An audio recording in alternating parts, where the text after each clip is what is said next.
Morning all of you. हम अपना part 10 मध्यकाल की प्रमुख घटनाएं करेंगे, जो कि इतिहास का पहला चैप्टर है। मध्यकाल में कौन कौन सी घटनाएं हुए हैं उसके बारे में हम पढ़ेंगे।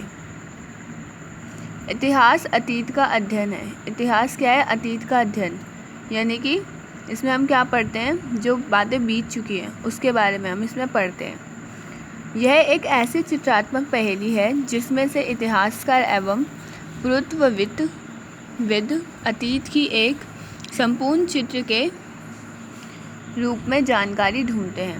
तो यह एक ऐसी चित्रात्मक पहेली है, यानी हम सिर्फ इसको इमेजिन कर सकते हैं। ऐसी पहेली है जिसको इतिहासकार और जो ढूंढते रहते हैं पुराने खंडरे वगैरह को, वो लोग इसमें से क्या करते हैं, चित्र को देखकर पूरी जानकारी ढूंढते हैं, निकालते हैं। समस्त विश्व में इतिहास को 3 कालखंडों में विभाजित किया गया है। पूरे विश्व में इतिहास को 3 भागों में बांटा गया है: प्राचीन काल, मध्यकाल तथा आधुनिक काल। 18वीं शताब्दी के बीच के काल में को मध्यकालीन इतिहास के रूप में माना जाता है। भारत में 18वीं शताब्दी का प्राचीन काल का अंत तथा मध्यकाल के आरंभ के रूप में जाना जाता है। इस शताब्दी में सामाजिक, राजनीतिक तथा धार्मिक क्षेत्रों में कई परिवर्तन हुए। इसी काल के दौरान मुगल शासन का पतन तथा ब्रिटिश शासन की स्थापना हुई थी। 18वीं शताब्दी के दौरान भारत में कई सामाजिक, राजनीतिक तथा आर्थिक परिवर्तन हुए। इसलिए भारतीय इतिहास में 18वीं शताब्दी को मध्यकाल का अंत तथा आधुनिक काल के आरंभ के रूप में जाना जाता है। तो इसमें क्या बताया गया है कि इस शताब्दी में जो 18वीं शताब्दी है उसके बीच के काल को मध्यकाल कहा जाता है। ठीक है, मध्यकालीन इतिहास का समय माना जाता है। इस समय भारत में बहुत सारे बदलाव हुए। इसी टाइम क्या हुआ था, जो मुगल थे उनका पतन हुआ था, उनकी हार हुई थी और ब्रिटिश की स्थापना हमारे देश में हो गई थी। इस साल में जो ये शताब्दी थी, इस शताब्दी में सामाजिक, राजनीतिक, धार्मिक हर क्षेत्र में बदलाव आए।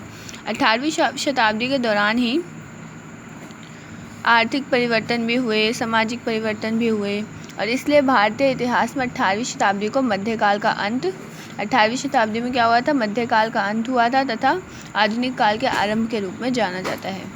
इसलिए ये आधुनिक काल के आरंभ के रूप में भी जाना जाता है 18वीं शताब्दी के बाद। ठीक है,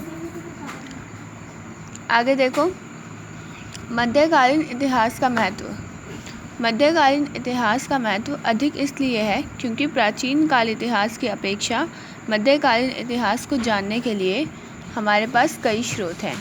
तो जो मध्यकालीन इतिहास है उसकी इतनी ज़्यादा इम्पोर्टेंस इसलिए है क्योंकि प्राचीन काल में, पुराने समय में इतिहास की अपेक्षा, इतिहास के अलावा जो मध्यकालीन इतिहास है उसको जानने के लिए हमारे पास कई सारे स्रोत हैं।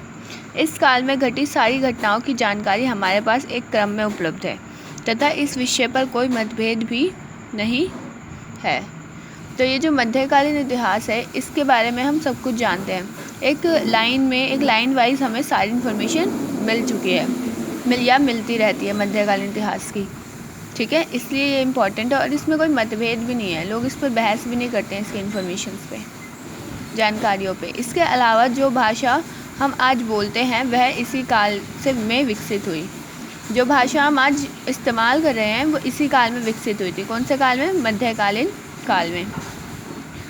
हमारी कई सामाजिक परंपराएं, वेशभूषा आज हम सबके द्वारा पहनी जाने वाली पोशाकें तथा खाए जाने वाले व्यंजन पर भी इसी काल का प्रभाव देखने को मिलता है। हमारी कई सामाजिक परंपराएं, वेशभूषा